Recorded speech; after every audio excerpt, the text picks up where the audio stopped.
আসসালামু আলাইকুম everyone.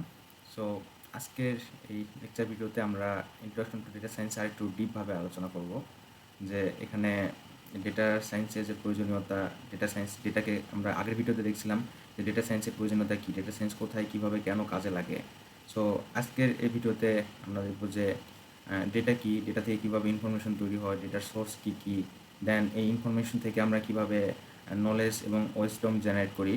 So সেই জিনিসগুলো আমরা ডিটেলসে দেখবো। আমরা আরও দেখবো যে আসলে ডেটা কী কী প্যাটার্নে বা কী কী ফরম্যাটে থাকতে পারে। সো এখানে ইনফরমেশনগুলো কী কী আকারে থাকে, কোনটা কীভাবে কাজে লাগে। সো সেই জিনিসগুলোই এখানে ডিটেলসে দেখবো এবং অ্যাট দ্য এন্ড আমরা একটা ফুলে বা একটা ইমেজে ডেটা সেটটা আসলে কীভাবে কাজ করে। যদি ফুলের ফেটাল হেলথ, ফুলের petal type, sepal weight. So এই জিনিসগুলো কি আমরা একটু আলোচনা করার চেষ্টা করবো আর কি। সো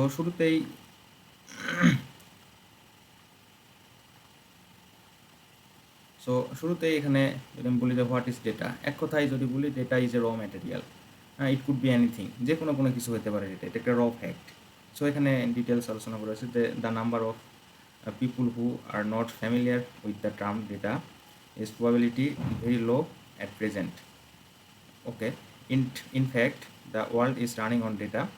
আমরা জানি যে although data is not sometime something that can be touches, so ডেটাকে টাচ করতে পারে না। Data is a small piece of information. So অনেক অসংখ্য ডেটা থাকতে পারে যেখান থেকে একটা ছোটো আকারে ইনফরমেশন জেনারেট হয়। সো এক কথায় ডেটা ইজ এ র material, it could be anything, যে কোনো কিছু হতে পারে। আমরা সেই ডেটা থেকে ইনফরমেশন জেনারেট করি অ্যান্ড সেই ইনফরমেশন থেকে আমরা নলেজ তৈরি করি, যেটা আমাদের ওয়েসডম হিসেবে কাজ করে। সো এটা একটা DKW পিরামিড, আমরা পরে দেখতে পারবো সেটা। সো এখানে যে ডেটা, এরপরে ডেটা থেকে প্রসেস হয়ে ইনফরমেশন জেনারেট করে। So information come from data. এরপরে যদি দেখি যে ডেটার সোর্স কী আছে, যেখানে জিওগ্রাফিক্যাল সোর্স আছে, ট্রান্সপোর্ট থেকে আমরা ডেটা পাই, জিওগ্রাফিক্যাল সোর্স থেকে আমরা ডেটা পাই, নর্মালি ন্যাচারাল সোর্স থেকে ডেটা পাই। এরপরে আরও অসংখ্য হচ্ছে কালচারাল থেকে ডেটা পাই, সায়েন্টিফিক, এই জায়গা থেকে ফাইন্যান্সিয়াল। সো অসংখ্য জায়গা থেকে আমরা ডেটা পাই। ডেটার সোর্সের অভাব নেই আমাদের এখন।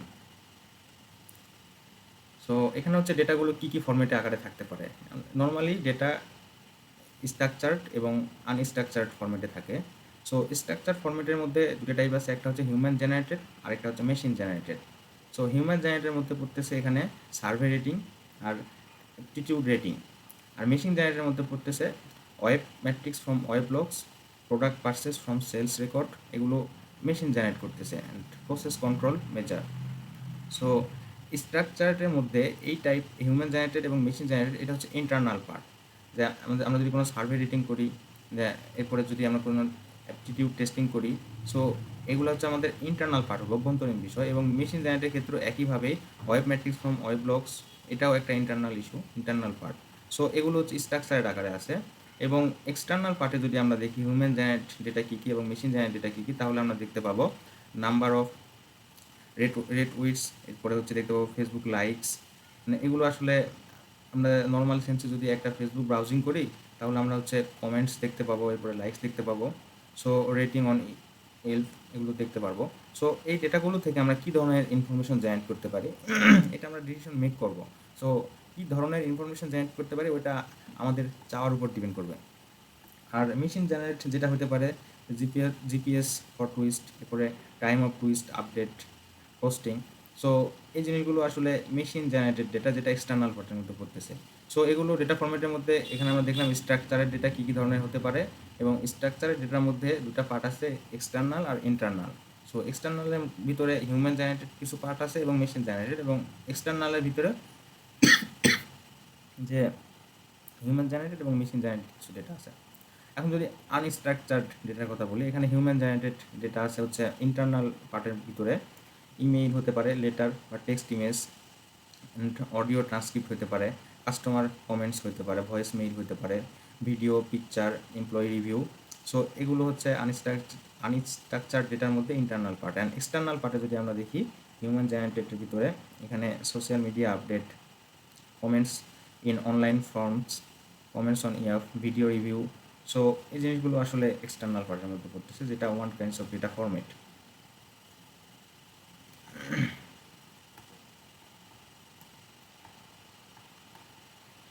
সো এখন এখানে যদি দেখি যে ডিকেডব্লিউ পিরামিড, যে আমাদের ডেটা, ইনফরমেশন, নলেজ, ওয়েসডম, সো এটা একটা নর্মালি পিরামিড আকারে কাজ করে। সো যেটা আমাদের কী দেয়, আমরা যদি দেখি যে DKW is an acronym for data, information, knowledge and wisdom.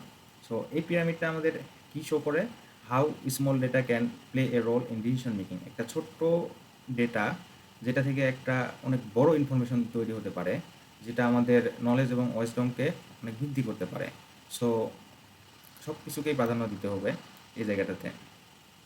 So আমরা যদি পিরামিডটা একটু ভিজুয়ালাইজ করি তাহলে আরও ভালোভাবে ক্লিয়ার হবো। এখানে এখানে তেমন কিছুই না, just normally, sorry, so here is the DKW pyramid. And এই পিরামিডের অ্যাট ফার্স্টে আমরা যেটা পাই সেটা হচ্ছে ডেটা, যেটা একটা raw material, it could be anything. And then আমরা এই ডেটা থেকে প্রসেস করার মাধ্যমে কিছু ইনফরমেশন পাই, যেটা একটা মিনিংফুল কিছু রিপ্রেজেন্ট করে আমাদেরকে। অ্যান্ড দেন এই মিনিংফুল কিছু থেকে আমরা যেটা পাই সেটা হচ্ছে নলেজ। সো এই নলেজটাই আমাদের ওয়েসডমকে বাড়াতে সাহায্য করে। এই ওয়েসডমকে আমরা অ্যাপ্লাই করি বিভিন্ন সাইটে। সো এই পিরামিডটা এখানে ডেটা থেকে যে আমরা ওয়েসডম পাচ্ছি, নলেজ পাচ্ছি, যেটাকে আমরা অ্যাপ্লাই করতেছি, সো এই জিনিসটা খুবই ইম্পর্টেন্ট। সো এখন যদি ওই পিরামিডের পার্সপেক্টিভে একটা এক্সাম্পল চিন্তা করি, যে শুরুতেই আমার ছিল হচ্ছে ডেটা। সো এখানে আমি যদি বলি ডেটা হচ্ছে 100, এটা দ্বারা কোনো কিছু মিনিং করতেছে না। 100 দ্বারা আসলে এখানে জাস্ট একটা নাম্বার রিপ্রেজেন্ট করতেছে, এটা একটা ডেটা। সো এখন ইনফরমেশন হতে পারে কি 100 মাইলস। সো 100 মাইলস একটা ইনফরমেশন বলো যে হ্যাঁ এটা একটা ডিস্টেন্স মেজার করতেছে, যেটা 100 মাইলস। আচ্ছা, এরপরে ডেটার পরের থেকে আমরা ইনফরমেশন পাইলাম, অ্যান্ড দেন আমরা নলেজ কীভাবে পাবো, যে 100 miles is quite a far distance. 100 mile এটা একটা অনেক লম্বা ডিস্টেন্স। সো এটা একটা নলেজ হলো আমাদের, যে ফার্স্টে ডেটা ছিল 100, এরপরে 100 মাইলস, এরপরে 100 miles is quite a far distance, এটা একটা অনেক লম্বা ডিস্টেন্স। অ্যান্ড দেন এরপরে আমরা কী হচ্ছে এখানে, যে ওয়াইসডম, আমরা যে জ্ঞানটা পাচ্ছি এখানে, যে it is very difficult to walk 100 miles by any person, but vehicles transport is okay. So ওই যে 100 থেকে 100 মাইল, এরপরে 100 মাইল ডিস্টেন্স, এই ডিস্টেন্সে হেঁটে যাওয়া পসিবল না, এটা একটা যানবাহনে করে চলা আমাদের জন্য পসিবল, সো সম্ভব, বাট হেঁটে যাওয়া এটা আসলে পসিবল না।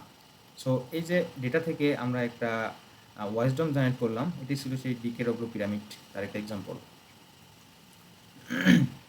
সো বেটার ডিসিশন মেকিংয়ে ডেটা আমাদের কীভাবে হেল্প করে, আমরা যদি শুরুতেই দেখি যে এখানে হচ্ছে, এখানে ডেটা আছে, at first data, and then এখানে ইনফরমেশন, আমরা ডেটা থেকে ইনফরমেশন পাইলাম, অ্যান্ড দেন আমরা একটা নলেজ জেনারেট করলাম, এবং এটা হচ্ছে আন্ডারস্ট্যান্ডিং করতেছি। সো এই হোল পার্টগুলো হচ্ছে একটা পাস্ট, ডিকেডব্লিউ পিরামিডের পাস্ট সিচুয়েশন। অ্যান্ড ফিউচার সিচুয়েশনটা হবে কি, যে এই যে ডেটা, ইনফরমেশন, নলেজ, আন্ডারস্ট্যান্ডিং, এই জিনিসগুলো কাজে লেগে যে আমরা যে ওয়েসডমটা পাইলাম, সো সেই ওয়েসডমটা কাজে লাগিয়ে আমরা যদি কোনো কিছু করতে পারি, আমরা একটা ডিসিশন মেক করতে, সিদ্ধান্তে পৌঁছাতে পারি, তাহলে সেটা হবে আমার ইন ফিউচার। যেমন আগের এক্সাম্পলটা ছিল, ডেটা ছিল 100 এবং ইনফরমেশন ছিল 100 মাইল, এবং নলেজ ছিল যে 100 mile is a fur distance. So এটা আমরা আন্ডারস্ট্যান্ডিং করে বুঝলাম যে এই 100 মাইল ফার ডিস্টেন্সটাকে আমার হেঁটে যাওয়া পসিবল না, বাট ভেহিকলে যাওয়া পসিবল। সো আমি যদি এখন ওইটা অ্যাপ্লাই করি, তাহলে ইন ফিউচারে আমি বেটার পারফরমেন্স, বেটার সিচুয়েশন পাবো। যদি আমি অত দূর রাস্তা হাঁটতে শুরু করি, তাহলে আমার অবস্থা শেষ হয়ে যাবে। সো আমার যানবাহনে করে যাওয়াই এটা ভালো। সো ওই জিনিসটা এখানে। অ্যান্ড দেন এখানে হচ্ছে টাইপস অফ ডেটা। এখানে ডেটার কী কী টাইপ হতে পারে, সাধারণত আমরা ভেরিয়েবলের ধরন যদি চিন্তা করি, যে ভেরিয়েবল সাধারণত দুই ধরনের হতে পারে, একটা হচ্ছে কোয়ালিটেটিভ ভেরিয়েবল, আর একটা হচ্ছে কোয়ান্টিটেটিভ ভেরিয়েবল। সো কোয়ালিটেটিভ ভেরিয়েবলের মধ্যে এখানে আছে নমিনাল বা অর্ডিনাল। নমিনাল মূলত হচ্ছে নাম আকারে থাকে, কোনো ব্যক্তির নাম, রহিম, করিম, জামাল, এসব হতে পারে নমিনাল টাইপের ডেটা। সো অর্ডিনাল টাইপের ডেটা, যদি আমি চিন্তা করি যে অর্ডিনাল টাইপের ডেটা কী কী হতে পারে, এগুলো আসলে কোয়ালিটেটিভ ডেটার মধ্যেই পড়ে, বাট এগুলো একটা অর্ডার আকারে সাজানো থাকে, যে হাই, মিডিয়াম, লো। সো এগুলো কোয়ালিটেটিভ ডেটা, বাট অর্ডার আকারে সাজানো থাকে। আর আরেকটা টাইপ ছিল এখানে হচ্ছে কোয়ান্টিটেটিভ ডেটা, যেগুলো একটা নাম্বার টাইপের। নর্মালি তো কোয়ালিটেটিভ ডেটা আসলে হচ্ছে স্ট্রিং টাইপের বা অবজেক্ট টাইপের হয়ে থাকে, আর কোয়ান্টিটেটিভ ডেটা আসলে নাম্বার নিউমেরিক্যাল টাইপের হয়ে থাকে। সো এই কোয়ান্টিটেটিভ ডেটার মধ্যে দুটা টাইপ আছে, একটা হচ্ছে ডিসক্রিপ্ট টাইপ, আর একটা হচ্ছে কন্টিনিউয়াস টাইপ। ডিসক্রিপ্ট টাইপ মানে এটা একটা ইন্টিজার ভ্যালু রিপ্রেজেন্ট করে, 1, 2, 3, এটা ইন্টিজার ভ্যালু। আর কন্টিনিউয়াস ফ্র্যাকশন ভ্যালু এখানে কাজ করে, যেখানে 4.5 4 থেকে 5 এর মধ্যে অসংখ্য ভ্যালু পড়ে, 4.1, 4.2, 4.3, 5, সো অসংখ্য ভ্যালু পড়ে। তো এই যে কোয়ান্টিটেটিভ ডেটা, দুটা টাইপ দেখলাম আমরা, ডিসক্রিট আর কন্টিনিউয়াস। এই দুটো যদি আমরা স্কেল অফ মেজারমেন্ট করি এখানে, তাহলে দেখতে পাবো যে একটা ইন্টারভ্যালের মধ্যে পড়তেছে আর একটা রেশিওর মধ্যে পড়তেছে। সো রেশিও মূলত এখানে অ্যাবসোলেট জিরো, এখানে জিরোই মেজার করা হয়। আর ইন্টারভ্যালে সাধারণত জিরো মানে একটা মিনিংফুল কোনো কিছু দাঁড়ায় আর কি, যে 0°C জিরো। বাট রেশিওতে সাধারণত পার্সেন্টেজ আকারে এখানে জিরোকে জিরোই মিনিং ধরা হয়। সো এটা আরেকটু ডেপথে আমরা ইন ডিটেলস দেখবো এগুলাই। সো শুরুতে দেখছিলাম যে ডেটা টাইপ দুই ধরনের, একটা ছিল কোয়ালিটেটিভ আর একটা ছিল কোয়ান্টিটেটিভ। সো কোয়ান্টিটেটিভ ডেটা যদি আলোচনা করি, যে quantitative variable is basically a measurement of number base variable. Quantitative variable are also called numerical variable. So ওই যে কোয়ান্টিটেটিভ মানে একটা সংখ্যা জাতীয় কিছু থাকবে এবং সেগুলো নিউমেরিক্যাল ভেরিয়েবল থাকবে, যেমন 10 ইয়ার্স, 26 ইয়ার্স, তারপরে weight 60 KG, 33 pound, and height যদি বলি 4 ফিট 11 ইঞ্চি। সো এটা কোয়ান্টিটেটিভ ডেটার এক্সাম্পল আমরা দেখলাম। এরপরে কোয়ালিটেটিভ ভেরিয়েবল যদি চিন্তা করি, এখানে কোয়ান্টিটেটিভ ভেরিয়েবলের দুটা টাইপ ছিল, একটা ছিল ডিসক্রিট আর একটা ছিল কন্টিনিউয়াস। সো ডিসক্রিট মানে ইন্টিজার ভ্যালু, যে বলছিলাম যে ডিসক্রিট আর ইন্টিজার নাম্বার, লাইক 15 পিপুল, 5 কার্স, একটা ইন্টিজার নাম্বার।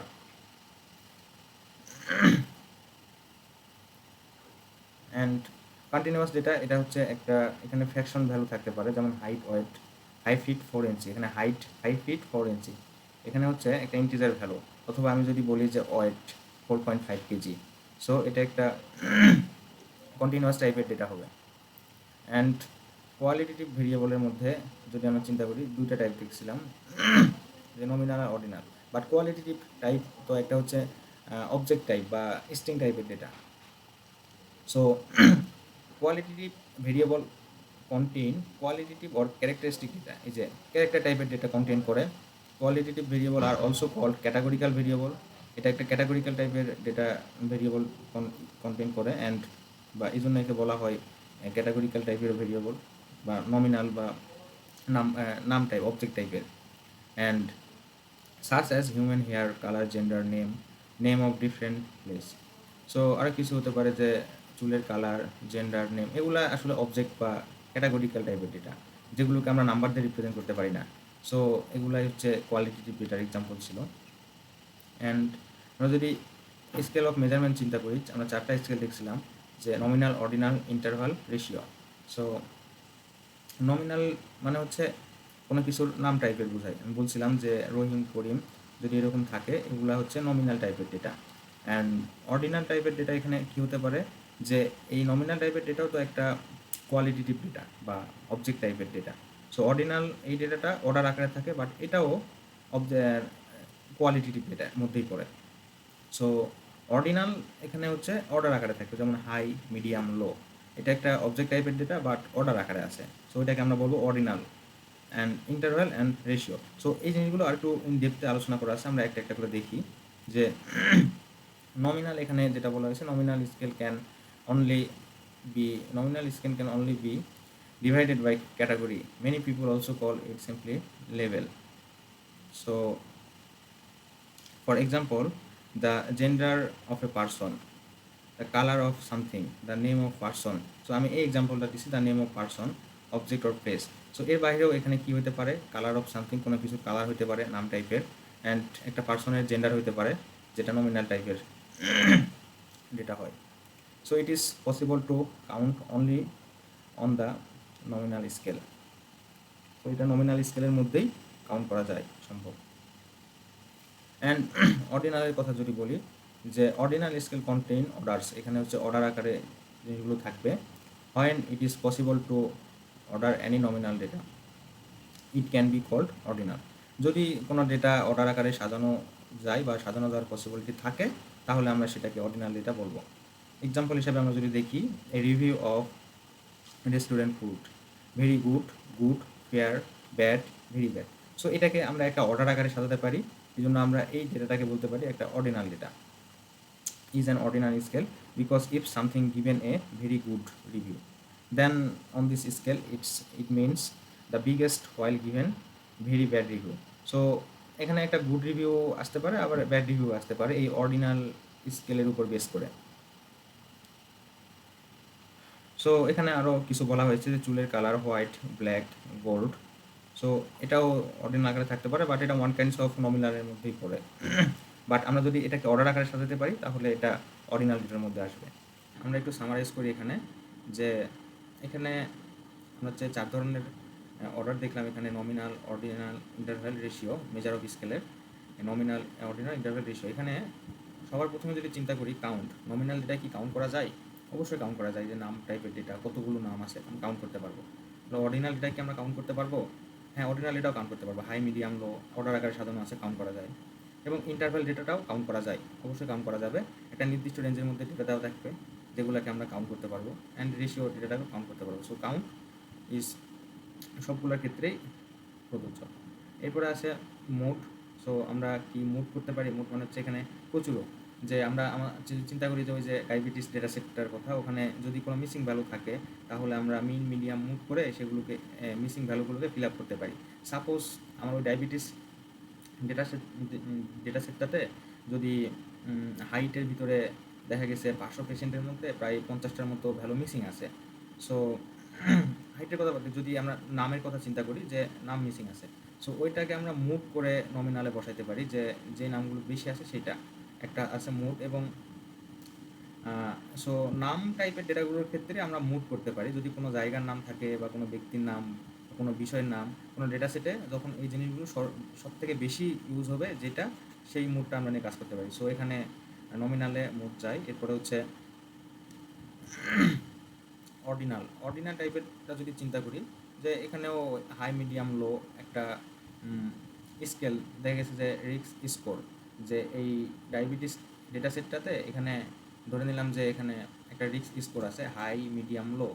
সো তখন যদি কোনো মিসিং ভ্যালু থাকে তখন আমরা এটাকে মুভ করে যেটা সব থেকে বেশি হাই রিপ্রেজেন্ট করতেছে, অথবা সব থেকে বেশি মিড রিপ্রেজেন্ট করতেছে, অথবা সব থেকে বেশি লো রিপ্রেজেন্ট করতেছে, সো যেটা সব থেকে বেশি রিপ্রেজেন্ট করতেছে সেটা এখানে বসাতে পারি। সো এখানে তাহলে মুড করা যায় অর্ডিনালে, এবং ইন্টারভ্যাল রেশিওতেও এই সেম কাজগুলি করা যায়, আমরা মুড ইউজ করতে পারি। ওকে, সো এরপরে যদি দেখি অর্ডার অনুযায়ী যদি সাজাতে চাই, তাহলে নমিনাল ডেটাকে আমরা অর্ডার অনুযায়ী সাজাতে পারবো না, কারণ কোনো ব্যক্তির নাম বা কোনো জায়গার নাম এগুলো আসলে অর্ডার অনুযায়ী সাজানো যায় না। বাট অর্ডিনাল ডেটাতে সাজানো যায়, ইন্টারভ্যাল রেশিও বোথ এখানে সাজানো যায়। আর এখানে হচ্ছে মিডিয়াম, মিন, মিডিয়াম। সো মিন আর মিডিয়ামেরটা যদি চিন্তা করি নমিনাল ডেটার জন্য, তাহলে এখানে 10জন ব্যক্তির নাম দেওয়া আছে, এখানে আমরা মিডিয়াম কীভাবে বের করবো? সো নমিনাল ডেটার জন্য বা কোনো জায়গার নাম দেওয়া আছে, ওখান থেকে মিডিয়াম কীভাবে বের করবো? এটা যায় না। আর এরপরে অর্ডিনাল ডেটার জন্য এখানে মিডিয়াম বের করা যায়, যেমন যদি অর্ডার অনুযায়ী সাজানো থাকে, ধরে নিলাম যে 5টা অর্ডার অনুযায়ী সাজানো আছে, যে ভেরি ব্যাড, পরে গুড, অ্যাভারেজ, সো এক্সিলেন্ট, এরকমভাবে যদি সাজানো থাকে 500টা, তখন সেখান থেকে আমরা একটা মিডিয়াম বের করতে পারি। অ্যান্ড ইন্টারভালের ক্ষেত্রে তো অবশ্যই প্রযোজ্য হবে, এবং রেশিওর ক্ষেত্রেও প্রযোজ্য হবে। অ্যান্ড মিন যদি চিন্তা করি, যে নামের কোনো জায়গার নামের কোনো গড় আমরা বের করতে পারবো না, এবং ওই যে অর্ডিনাল, হাই, মিডিয়াম, লো, এই 3টা জিনিসের যদি আমরা মিন বের করতে চাই তাহলে আমরা বের করতে পারবো না। আর ইন্টারভ্যালের রেশিও এগুলোতে সাধারণত বের করা যায়। এরপরে অ্যাড অর সাবস্ট্রাক্ট, আমরা যোগ বিয়োগ করতে পারবো না নমিনাল ডেটার ক্ষেত্রে, বা অর্ডিনাল ডেটার ক্ষেত্রে সাধারণত যোগ বিয়োগ করা যায় না। ইন্টারভ্যাল রেশিওর ক্ষেত্রে এগুলো প্রযোজ্য। আর মাল্টিপ্লিকেশন অর ডিভিশন, এটা আসলে নমিনালের ক্ষেত্রে প্রযোজ্য না, অর্ডিনালের ক্ষেত্রেও প্রযোজ্য না, আর ইন্টারভ্যালের ক্ষেত্রে এখানে প্রযোজ্য না। কেন প্রযোজ্য না? কারণ ইন্টারভ্যালে এখানে 0 মানে এখানে কোনো কিছু দাঁড়ায় না, এখানে 0 মানে 0। সো আমরা যদি কোনো কিছুকে 0 দ্বারা ভাগ করি তাহলে সেটা ইনফাইনাইট হয়ে যাবে। সো এটা ইন্টারভ্যালের ক্ষেত্রে প্রযোজ্য না। আর রেশিওর ক্ষেত্রে এটা মাল্টিপ্লিকেশন আর ডিভিশন প্রযোজ্য, কারণ এখানে 0 মানে একটা ভ্যালু রিপ্রেজেন্ট করে। আর অ্যাবসোলিউট 0-র ক্ষেত্রে সাধারণত রেশিওতে আছে অ্যাবসোলিউট 0, যেটা ইন্টারভ্যালে নেই। সো এই ছিল ডেটা টাইপ, যেটা আমরা দেখলাম যে 2 ধরনের, একটা কোয়ালিটেটিভ ডেটা টাইপ, একটা কোয়ান্টিটেটিভ ডেটা টাইপ। আর কোয়ালিটেটিভ ডেটা টাইপের মধ্যে পড়তেছে নমিনাল আর অর্ডিনাল, আর কোয়ান্টিটেটিভ ডেটা টাইপের মধ্যে পড়তেছে at first, discrete and continuous. And then ওটা যদি আমরা মেজার অফ স্কেলে দেখি তাহলে পাবো ইন্টারভ্যাল অ্যান্ড রেশিও। সো এটা একটা ডেটা সায়েন্সের ভেন ডায়াগ্রাম দেখানোর চেষ্টা করছি এখানে, যে ডেটা সায়েন্স আসলে কোন কোন সেক্টরের সঙ্গে রিলেট। সো ডেটা সায়েন্সের এখানে কম্পিউটার সায়েন্সের সঙ্গেও রিলেশন আছে, স্ট্যাটিস্টিক্সের সঙ্গেও রিলেশন আছে, বিজনেস ডোমেনের সঙ্গেও রিলেশন আছে। সো এই রিলেশনগুলো কীরকমভাবে আছে যদি আমরা দেখি, যে এখানে মেশিন লার্নিং অ্যাপ্লাই করা হয় ডেটা সায়েন্সের জন্য, এটা অ্যানালাইসিস করা হয়, ট্রেডিশনাল সফটওয়্যার তৈরি করা হয়। সো এই ডেটা সায়েন্স ইউজ করেই এই কাজগুলো করা হয়। আবার এই কাজগুলো করতে যেরকম ডেটা সায়েন্স লাগে, সো ডেটা সায়েন্স ব্যবহার করে আবার এই কাজগুলো করা হয়, অর্থাৎ একে অপরের পরিপূরক, যে বিষয়টা আমি বলতেছিলাম। সো এখানে একটা ডেটা সেট নেওয়া হয়েছে। সো চিন্তা করি যে এই ডেটা সায়েন্স, আমরা এই ডেটা সেটটা যে নিলাম, এই ডেটা সেটটাতে ডেটা সায়েন্সটা কীভাবে আমাদের অ্যাপ্লাই হচ্ছে। সো যদি কিছু কোশ্চেন আমরা করি, যে what do you understand from this data set, এই ডেটা সেট থেকে মানে কী বুঝতে পারি। এখানে এটা একটা মেডিকেল ডেটা সেট বলা যায়, মেডিকেল ডেটা সেট, যেটা একটা কোনো কিছু মিনিংফুল কোনো কিছু দাঁড়াবে। সো মেডিকেল ডেটা সেটের মধ্যে অনেক কিছু হতে পারে। আমি ডায়াবেটিস ডেটা সেটের কথা বলছি, ওইটাও একটা মেডিকেল ডেটা সেটই। আবার যদি বলি কার্ডিওভাস্কুলার ডিজিজ প্রেডিকশন, এটাও একটা মেডিকেল ডেটা সেট। যদি বলি আমরা kidney disease prediction, score prediction, তাহলে ওটাও হবে একটা মেডিকেল ডেটা সেট। যদি বলি ব্রেন টিউমার ডিটেকশন, সো তখন ওটা ডিটেকশন করার জন্য আমরা যে ডেটা সেটটা নেবো, সেটা হবে মেডিকেল ডেটা সেট। অনেক ধরনের মেডিকেল ডেটা সেট হতে পারে, বাট আমরা এই ডেটা সেটটা দিয়ে কী করবো, এটার আমাদের কাজটা কী। এখানে যে ইনপুট আছে অসংখ্য, তার উপর বেস করে একটা স্কোর দাঁড়াইছে আউটপুট। সো এই ইনপুট আর আউটপুট দিয়ে আমরা মডেল ট্রেন করব। ট্রেন করার পরে বেস্ট অ্যাকুরেসি, যেই মডেলটা এই ডেটা সেটের উপরে বেস্ট অ্যাকুরেসি দিচ্ছে, সেই জিনিসগুলো আমরা সিলেক্ট করব। সো এটা মেশিন লার্নিং ডিপ লার্নিংয়ের কনসেপ্ট। সো আমরা যদি ডেটা সায়েন্সের কথা চিন্তা করি এখানে, যে এই কাজগুলো করার জন্য, এই কাজগুলো করার জন্য আমার তো এই ডেটা সেটটার প্রয়োজন, মূল ডেটা সেটটার প্রয়োজন, এবং এই ডেটা সেটটা বোঝাও প্রয়োজন। যে এখানে যদি এখানে যেটা আছে, যে এই ডেটা সেটটাতে প্রত্যেকটা ফিচার্সের উপর ভিত্তি করে, এখানে এই যে এই একটা ফিচার্স আছে, এই একটা ফিচার্স, এই একটা ফিচার্স, এই একটা ফিচার্স। সো এই যে ফিচার্সগুলো আছে, সো এই ফিচার্সগুলোর উপর বেস করে এখানে আউটপুট যে ফিচার্সটা, তার সাথে রিলেশনটা কীরকম, আন্ডারস্ট্যান্ডিংটা কীরকম। এখানে কিছু কিছু ফিচার্স আছে কোনো ইম্পর্টেন্স নাই, তার কোনো গুরুত্ব নেই। সো মডেল ট্রেন করার সময় তো ওই ফিচার্সগুলোকে আমাকে বাদ দিতে হবে। তো ওই আন্ডারস্ট্যান্ডিংটা আমার এখানে জরুরি। And what kind of data inside, এখানে কী ধরনের ডেটা থাকতে পারে এটা আমার বুঝতে হবে। এরপরে হোয়াট ইজ সাইন, এটা যেটা বললাম আর কি, যে ইজ দেয়ার এ প্যাটার্ন, এখানে কোনো ধরনের হিডেন প্যাটার্ন আছে কি না। যে প্যাটার্ন বলতে এখানে একটার সঙ্গে আরেকটা রিলেশন, অর্থাৎ ইনপুটের সঙ্গে আউটপুটের রিলেশন কতটা গভীর রিলেশন, আদৌ কি এটার সঙ্গে ইনপুটের সঙ্গে আউটপুটের রিলেশনটা উইক নাকি স্ট্রং। তো এই জিনিসগুলো এখানে আমাদের বুঝতে হবে। তো এটাই এখানে বলা হয়েছে। The work of data science is two extract various information inside it. So data science এখান থেকে অনেক ধরনের ইনফরমেশন কালেক্ট করতে পারবে, যেটা মডেল ট্রেন এবং ডিসিশন মেকিংয়ে সাহায্য করবে। সো এই যে ডেটা সেটটা ছিল, এই ডেটা সেটটাকে যদি আমরা একটু রিপ্রেজেন্ট করতে চাই, যে আমার একটা আউটপুট কলাম আছে আর অনেকগুলো ইনপুট ফিচার্স কলাম আছে। সো একটা ইনপুট ফিচার্স কলামের পার্সপেক্টিভে আউটপুটটা কীরকম, এর গ্রাফটা কীরকম, এটা কি ইনপুট, মানে ইনপুটের রেট যদি বাড়ে তাহলে আউটপুট কি বাড়তেছে, নাকি ইনপুটের রেট বাড়লে আউটপুটটা কমতেছে। সো এটাই একটা ডেটা রিপ্রেজেন্টেশনের কনসেপ্ট। যদি আমরা একটা এক্স অ্যাক্সিসে কিছু একটা রাখবো, বিভিন্ন ফিচার্স রাখতে পারি, আর ওয়াই অ্যাক্সিসে আমরা টার্গেটেড কিছু রাখতে পারি। সো এই ফিচার্সের উপর ভিত্তি করে এই টার্গেটের এই বিষয়টা, সো এটা বাড়তেছে নাকি কমতেছে। যদি ফিচার্সের স্কোরটা যদি বাড়ে, টার্গেটের স্কোরটা যদি বাড়ে, তাহলে এটা নর্মালি লিনিয়ার টাইপের হয়। এটা আমরা দেখছি স্ট্যাটিস্টিক্যাল অ্যানালাইসিসে।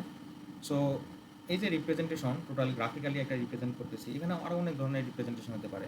ম্যাট্রিক্স দিয়ে, কনফিউশন ম্যাট্রিক্স দিয়েও রিপ্রেজেন্ট করতে পারি, এওসি আরওসি কার্ভ দিয়ে রিপ্রেজেন্ট করতে পারি। সো অনেক ধরনের রিপ্রেজেন্টেশন আছে, বাট এখানে একটা এক্সাম্পল দেওয়া হয়েছে, যে লজিস্টিক রিগ্রেশনের এক্সাম্পল, যেটা এখানে এক্স অ্যাক্সিসে এখানে কিছু ফিচার্স রাখা হয়েছে, যেগুলো ফিচার্স যেটা বললাম, আর ওয়াই অ্যাক্সিসে আমাদের আউটপুট থাকবে, যে এই ফিচার্সের পার্সপেক্টিভে এই আউটপুটটা কীরকম কাজ করতেছে। এটা কি বাড়তেছে, ফিচার্স বাড়ার সঙ্গে সঙ্গে কি আউটপুটের ক্লাসটা বাড়তেছে নাকি কমতেছে। সো ওই জিনিসটা, এটাই ডেটা রিপ্রেজেন্টেশন। অ্যান্ড একটা ডেটা সায়েন্টিস্টের প্রোফাইলটা কীরকম হতে পারে, তাকে অবশ্যই কম্পিউটার সায়েন্স সম্পর্কে অনেক, এরপরে math, statistics, machine learning, domain expert, communication and presentation skill, so এই জিনিসগুলো থাকতে হবে। তো ডেটা ভিজুয়ালাইজেশন সম্পর্কে তার কিছু আইডিয়া থাকতে হবে, মেশিন লার্নিং সম্পর্কে তার কিছু আইডিয়া থাকতে হবে, ম্যাথমেটিক্স সম্পর্কে আইডিয়া থাকতে হবে, স্ট্যাটিস্টিক্সের এখানে পার্ট আছে। এরপরে স্ট্যাটিস্টিক্স সম্পর্কে এখানে হাইলি থাকতে হবে, তার স্কিলটা থাকতে হবে। এরপরে কম্পিউটার সায়েন্সের কিছু স্কিল, এরপরে communication and domain expert. So domain এক্সপার্টটা পরে আছে, আমরা দেখবো একটু পরে। সো এটা একটা ডেটা সায়েন্টিস্টের প্রোফাইল হওয়া উচিত। সো সো ডেটা সায়েন্সের পাইপলাইনটা যদি চিন্তা করি এখানে, যে আসলে ডেটা সায়েন্সটা মূলত কী কাজ কীভাবে করতেছে, সো ওইটার একটা সামারি এখানে যদি করি, যে আমরা আর্ট থেকে র ডেটা কালেক্ট করি অ্যান্ড সেই র ডেটাকে বিভিন্নভাবে প্রসেস করি, প্রসেসিং করি। হ্যাঁ, যে উদ্দেশ্য কি, ডেটাকে ক্লিন করা, পরিষ্কার করা। এখানে ডেটার মধ্যে অনেক মিসিং ভ্যালু, অনেক রিপিটেশন, অনেক কিছু থাকতে পারে, সো ওটাকে আমাদের ক্লিন করতে হবে। তো সরি, তো ওইটাকে আমাদের ক্লিন করতে হবে। তো এই ডেটা প্রিপ্রসেস এবং ক্লিন, এটা হচ্ছে এক্সপ্লোরেটরি ডেটা অ্যানালাইসিস এর মধ্যে পড়তেছে। অ্যান্ড দেন আমরা যে ডেটাটাকে নিলাম, প্রিপ্রসেস করলাম, ক্লিন করলাম, ক্লিন করার পরে আমাদেরকে কী করতে হবে, এখানে মডেল অ্যাপ্লাই করতে হবে, যে machine learning, deep learning model apply করবো, বিভিন্ন ধরনের অ্যালগোরিদম এখানে অ্যাপ্লাই করবো, যে কোন অ্যালগোরিদমটা বা কোন মডেলটা এই ডেটা সেটের উপরে সব থেকে ভালো কাজ করতেছে। দেন আমরা কী করব, একটা ভিজুয়ালাইজ রিপোর্ট করব, যে এই মডেলটা এই ডেটা সেটের উপরে সব থেকে ভালো কাজ করতেছে, যেটা একটা আমাদের ডিসিশন দিচ্ছে। অ্যান্ড দেন সেই মডেলটা একটা প্রোডাক্টিভ মডেল। সো ওই ইনফরমেটিভ কিছু জিনিস আমরা আবার আর্থের মধ্যে ফিরিয়ে দিচ্ছি। তাহলে পুরো প্রসেসটা কীভাবে চলতেছে, আমি যদি একটা এক্সাম্পল দিয়ে কম্প্যারিজন করি, যে একটা ডায়াবেটিস ডেটা সেট, আমার উদ্দেশ্য যে এখানে একটা পেশেন্ট যেন তার ইনফরমেশনগুলো দিয়ে বলতে পারে, বুঝতে পারে যে আসলে তার ডায়াবেটিস আছে কি নেই। সো ওই এক্সাম্পলটা যদি চিন্তা করি, তাহলে আমাদের একটা র ডেটা কালেক্ট করতে হবে মডেল ট্রেন করার জন্য, কারণ তো প্রাইমারি ডেটা বা যে কোনো কিছু হতে পারে যেটা আমরা কালেক্ট করলাম। দেন কালেক্ট করার পরে ওই ডেটাটাকে আমাদের প্রি প্রসেস করতে হবে। দেখা গেছে যে একটা পেশেন্টের জন্য আমি যদি age, height, weight, BMI, so এরকম আরও কিছু ফিচার্স দু একটা, সো এই কয়েকটা ফিচার্সের উপর বেস করে আমি 500টা পার্সনের আমি এই কয়েকটা ফিচার্স কালেক্ট করতেছি। বাট দেখা গেছে যে কিছু কিছু পার্সনের বিএমআই বের করতে প্রবলেম হয়েছে, কিছু কিছু পার্সনের এজ পাই নাই। সো ওই জিনিসগুলো আমাদেরকে প্রি প্রসেসিং করে মেনটেন করতে হবে। সো ওইটাই হচ্ছে প্রি প্রসেসিংয়ের কাজ। এবং যদি কোনো সেলে বা কোনো রোতে নাল ভ্যালু থাকে, তাহলে সেই নাল ভ্যালুগুলোকে হ্যান্ডেল করতে হবে, ইম্পিউটেশন করি আমরা, অথবা মিন মিডিয়াম মুড করে ওই নাল ভ্যালুগুলো ফিল আপ করি। সো ওইটা হচ্ছে এক্সপ্লোরেটরি ডেটা অ্যানালাইসিসের একটা পার্ট। অ্যান্ড দেন আমার ডেটা সেটটা প্রিপেয়ার হয়ে গেছে, এখানে কোনো মিসিং ভ্যালু নেই, এখানে কোনো ক্যাটাগরিক্যাল কোনো ভ্যালু নেই, এখানে সব ভ্যালু নমিনালে কনভার্ট হয়ে গেছে। এখন ডেটাটাও একদম প্রিপেয়ার হয়ে গেছে ট্রেন করার জন্য। সো অ্যান্ড দেন তখন আমি কী করবো, কিছু মেশিন লার্নিং মডেল অ্যাপ্লাই করবো এখানে ওই ডেটাটাকে ট্রেন করার জন্য। দেন বুঝতে পারবো যে ট্রেনিং অ্যাকুরেসিটা কীরকম হয়েছে। তখন আমি আবার টেস্ট করবো, যে একটা 500টার মধ্যে থেকে 400টা ডেটা দিয়ে আমি ট্রেন করাইছি, অ্যান্ড 100টা ডেটা দিয়ে আমি আবার টেস্ট করাচ্ছি যে সেই টেস্টিংয়ে কীরকম অ্যাকুরেসি দিচ্ছে। ট্রেনিং অ্যাকুরেসি, টেস্টিং অ্যাকুরেসি যদি মোটামুটি ভালো আসে, কাছাকাছি আসে, মিন স্কোয়ার ইরর যদি কম হয়, তাহলে আমরা বলতে পারবো যে যেই মডেলে আসলে ট্রেনিং অ্যাকুরেসি অনেক বেশি আসছে, টেস্টিং অ্যাকুরেসি অনেক ভালো আসছে এবং ইরর অনেক কম আসছে, সো ওই মডেলটাই হচ্ছে best model on this data set. So সেই মডেলটাকে আমরা কী করবো, একটা ভিজুয়ালাইজ রিপোর্টে তৈরি করবো, আমরা ডিসিশন মেকিং করতে পারলাম। সো আমি কয়েকটা মডেল যদি এরকম বলি, যে লিনিয়ার সাবভেক্টর মেশিন বা linear classifier, AdaBoost classifier. So AdaBoost classifier বা মডেল, এটা ওই ডায়াবেটিস ডেটা সেটের উপরে সব থেকে একটা বেস্ট মডেল। সো এটা একটা ডিসিশন মেকিং করতে পারলাম। দেন এই প্রোডাক্টিভ ডিসিশনটা আমি আবার আর্ট থেকে দিয়ে দিলাম। সো এই হচ্ছে মূলত ডেটা সায়েন্স পাইপলাইন যেভাবে কাজ করে।